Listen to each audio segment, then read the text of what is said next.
Hi guys! Kini akong customer karon. Ang iyang buhok, as you can see po, ang ibabaw dili color, ang ubos colored. So, ang akong teknika ni guys, una na akong applyan ang dili color.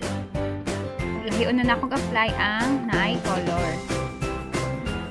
So, ayan po, magulat lang sa mga 20 minutes, ayan ako applyan ang naay color. So, ayan. Na-applyan na ang night color, guys. Ibabad lang siya mga at least 5 to 10 minutes ay habanlawan. To make the story short, ako nang gibanlawan tapos gi-blower o gi-plancha. So, ako na pong gi-applyan sa number 2 na tambal, guys.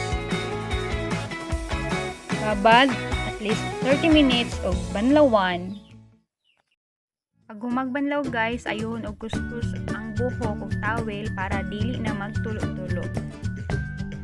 Tapos butngan og hair cellophane og ibabad sa dayon at least 30 minutes.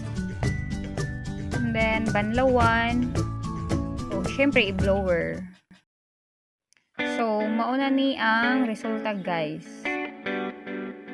Yun lang, thank you. Please like and subscribe po. Thank you so much. God bless us all.